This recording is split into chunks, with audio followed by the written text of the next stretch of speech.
디로딩은 훈련 사이클 진행 중 누적된 큰 피로를 해소시켜서 장기적으로 좋은 컨디션으로 훈련을 이어갈 수 있도록 일정 기간 훈련 강도와 훈련 양을 줄여주는 것입니다.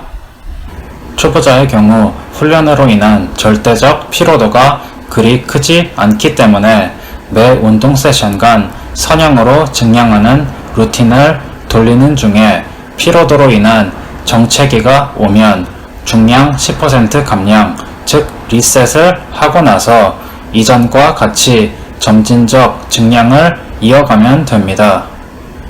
이전에 실패했던 중량을 다시 시도할 때가 되면 상대적으로 피로도가 해소된 이후이기 때문에 성공시킬 가능성이 높아집니다.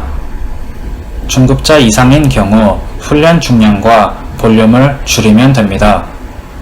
중량과 볼륨을 각자 얼만큼 줄이고 디로딩 기간을 얼마나 가져가야 하는지는 디로딩을 시작하는 시점에 피로도가 얼마나 심한지에 따라 이전에 돌리고 있던 프로그램의 성향에 따라 개인에 따라 다릅니다. 더 볼륨과 중량 감소폭이 클수록 디로딩 기간이 길수록 더 피로도도 많이 해소시킬 수 있지만 더 많은 피트니스 손실이 일어날 가능성도 커집니다. 대개 기간은 7에서 14일 정도 가지게 되고 누적된 피로도가 클수록 절대적 훈련 중량이 높을수록 더 긴 디로딩 기간을 필요로 합니다.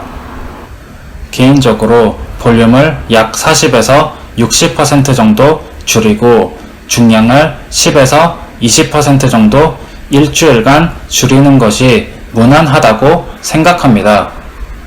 훈련 빈도를 줄여서 주 총합 훈련 부하를 줄일 수도 있지만 개인적으로 그 방법은 감을 잃어서 수행 능력이 떨어질 가능성이 더 높다고 생각해서 그닥 추천하고 싶지는 않습니다.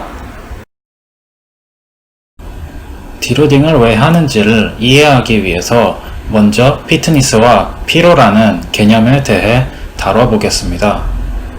피트니스는 간단히 말하면 체력 혹은 특정 시점에서의 피로도를 배제한 순수한 신체 능력 그 자체라고 볼 수 있고, 반대로 피로도는 일시적으로 지금 현 시점에서의 운동 수행 능력에 악영향을 끼치는 일종의 디버프라고 볼 수 있습니다.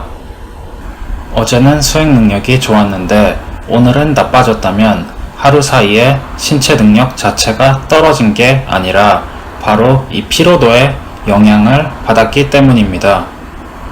즉 컨디션이 나쁘다는 뜻입니다. 어느 특정 시점에서 발휘할 수 있는 실질적인 수행 능력은 피트니스에서 피로도를 뺀 만큼만 발휘할 수 있습니다. 피트니스를 또 다른 관점으로 바라보면 피로도가 제로인 최상의 컨디션일 때 이론적 잠재적으로 가능한 최대 수행 능력이라고도 볼 수 있습니다. 수행 능력을 향상시키기 위해서는 이 피트니스를 쌓아 올려야 하지만 피트니스를 쌓아 올리는 훈련에는 항상 불가피한 피로 누적이 동반됩니다.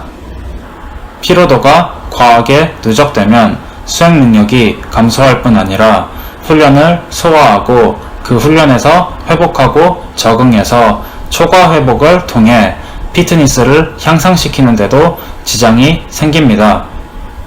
쉽게 말해 과한 피로는 운동 효과마저도 떨어지게 한다는 뜻입니다. 수행 능력을 회복시키고 앞으로의 훈련들에서 보다 잘 회복하고 적응하기 위해서 과한 피로가 누적되었을 때는 디로딩을 통해서 피로도를 해소시키는 것이 굉장히 중요합니다. 그렇다면 굳이 완전 휴식이 아닌 가벼운 운동을 왜 하는 걸까요? 완전 휴식을 하면 분명 피로도가 해소되긴 하지만 디로딩 훈련을 하는 것에 비해서 피트니스를 더 많이 잃기 때문입니다. 디로딩의 목적은 피트니스 손해를 최소화하면서 피로도를 해소시키는 것입니다. 열심히 운동해 놓고 운동 효과를 많이 날려먹으면 아깝잖아요. 디로딩은 피로가 너무 심해서 수행 능력이 과하게 저하되거나 운동 후 회복이 늦어져서 다음 운동을 진행하는데 큰 지장이 있을 때 필요합니다. 이런 상태를 비기능적 오버리칭이라고 하는데 더 심각해지면 오버트레이닝으로도 악화될 수 있고 운동을 하기도 싫어진다거나 무기력증 같은 증상도 올 수 있습니다. 경험이 적거나 자신의 몸 상태에 대한 인지가 부족한 분들은 너무 늦기 전에 적절한 디로딩 시기를 알기가 어렵기 때문에 미리 어느 정도 기간을 정해두고 예방 차원에서 디로딩을 해주는 것이 좋습니다. 실제로 많은 유명한 프로그램들이 특정 시기에 계획된 디로딩을 하도록 설계되어 있습니다. 누적 피로도가 크지 않은 경우 전통적인 디로딩과는 약간 다르지만 훈련 중점을 바꾸는 사이클로 별개의 디로딩 사이클을 가지지 않고 바로 훈련을 시작하기도 합니다. 중량 대신 스피드를 강조하는 스몰로브의 스위칭 사이클을 예로 들 수 있습니다. 디로딩 중에서도 테이퍼링이라고 해서 테이퍼링이 끝난 직후에 최고의 컨디션으로 최상의 수행 능력이 즉각적으로 나오게 하는 구체적인 목적의 디로딩도 있습니다. 이 경우는 피트니스의 감소를 최소화하는 것이 각별히 중요하기 때문에 사람마다 다르지만 대개는 중량은 조금만 줄이고 주로 볼륨 위주로 줄이는 편입니다.